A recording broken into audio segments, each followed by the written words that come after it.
Bonjour à tous et bienvenue sur e-learning mathématiques. On se retrouve aujourd'hui dans une nouvelle vidéo de correction d'un exercice posé dans un examen d'algèbre 3. Donc l'exercice s'intéresse au groupe d'automorphisme intérieur d'un groupe G.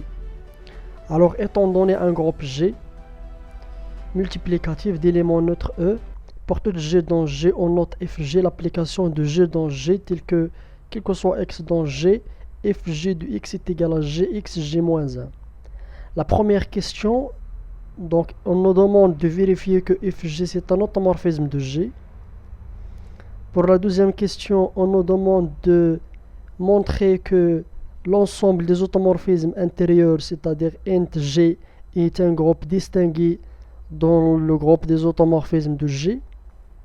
Et pour la troisième question, on nous demande de montrer que l'intérieur de G est isomorphe à G sur ZG.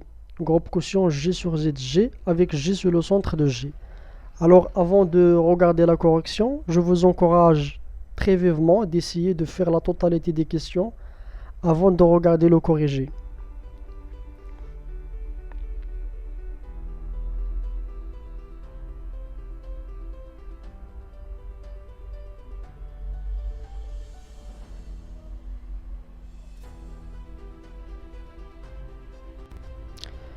Alors commençons la correction. Donc pour la première question, donc il s'agit de vérifier que fg c'est un automorphisme. Donc fg de g dans g à chaque x associé gx g-1. Donc montrons tout d'abord que c'est un morphisme de g. Montrons que fg est un morphisme de g. Morphisme de G. Donc pour ça, on va prendre deux éléments, soit x et y, deux éléments dans G. On va calculer fg de x, y. C'est g de x, y, g-1. Et on va multiplier par g et g-1 de deux côtés. Donc x, g-1 fois g fois y fois g-1. Et ça c'est fg de y, ça c'est fg de x. Donc c'est fg de x fois fg de y. Donc c'est un morphisme.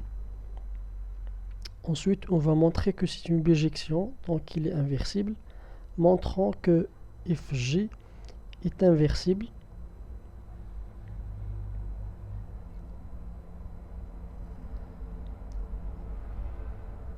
Donc on a g-1 aussi c'est un élément de G. Donc fg-1 c'est un morphisme. Donc d'après ce qu'on a fait de la première partie, pour tout G, fg c'est un morphisme, g-1 c'est un G, donc fg-1 c'est un morphisme.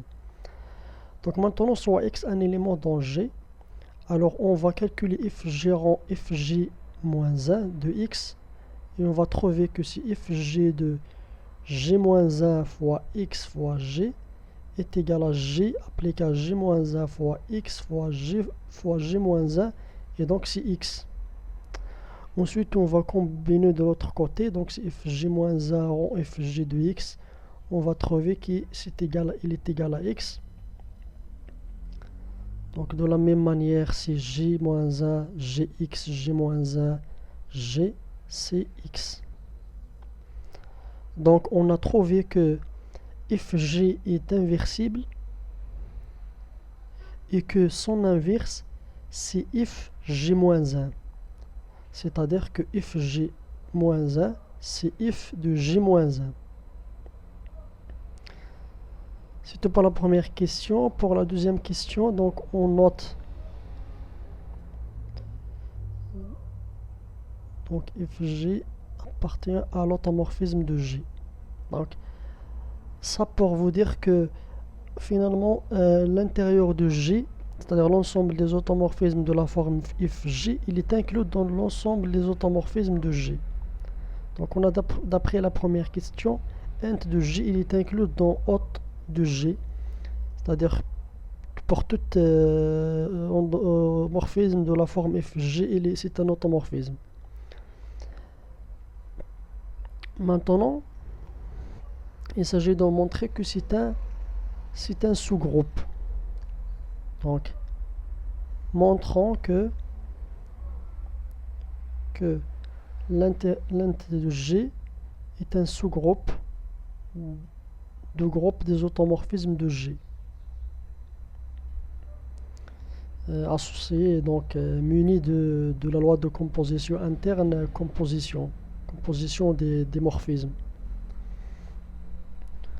Donc pour ça, donc tout d'abord on a l'identité de G, c'est un élément de int de G, parce qu'il suffit de prendre G est égal à l'élément neutre de G. Donc l'int de G est non vide. Ensuite, maintenant, si on prend deux éléments, soit G1 et G2, deux éléments dans G, alors on sait que FG1 et FG2 sont deux éléments dans l'int de G. Et donc, on va essayer de montrer que FG1 rend FG2 tout moins 1, c'est un élément de l'int de G. Donc si f de G1 rend f de G2 moins 1, et donc c'est f de G1 fois G2 moins 1, donc ça c'est un élément de l'int de G. Ça on peut vérifier ça facilement en prenant un x dans G. On prend un x dans G, on vérifie que ça est vrai. Donc c'est un sous-groupe de G. Montrons maintenant que l'int de G est distingué dans G. Est distingué dans le groupe des automorphismes de G. Est distingué, un groupe distingué dans hôte de G muni de rang. Donc pour ça, on va montrer que il faut montrer que si on prend que quel que soit H dans hôte de G et quel que soit Fg un élément dans l'intérieur, l'ensemble des automorphismes intérieurs de G, alors il faut montrer que H rond Fg rond H-1 reste un élément dans l'int de G. Ça c'est la définition d'un sous-groupe distingué. Donc soit X un élément de G, on a H rond Fg rond H-1 de X, si H rond Fg rond H de X-1. Si H de, c'est quoi Fg de Hx-1? C'est GHx-1 fois J-1. Et puisque H c'est un morphisme, donc c'est Hg fois H rond H de X-1 fois H de J-1. Parce que H c'est un morphisme. Donc c'est Hg fois, ça c'est H rond H-1 de X fois H de J-1. Et donc c'est H de G fois X fois H de G, le tout moins 1. Et donc c'est if de GH de X. Ainsi on a trouvé que d'où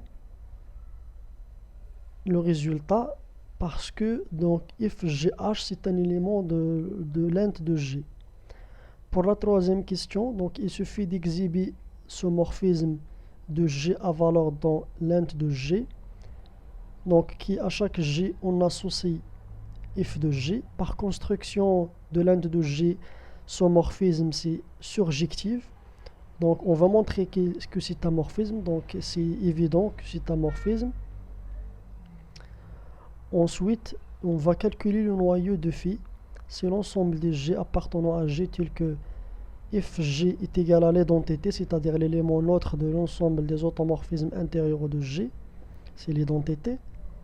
Si G appartenant à G tel que, quel que soit X dans G, G Fg de X est égal à X.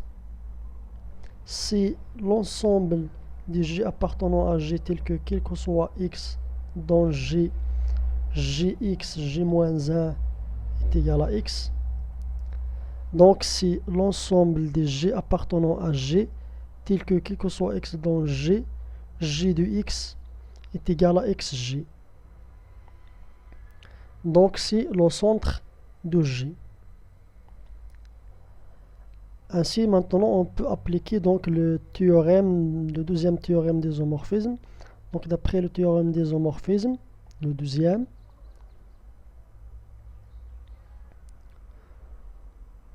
on peut dire que G sur noyau de phi, il est isomorphe à l'image de phi.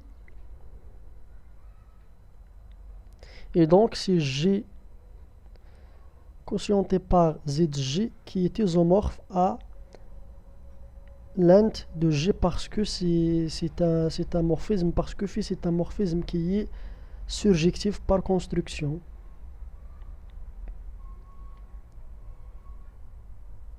Donc, on a trouvé le résultat.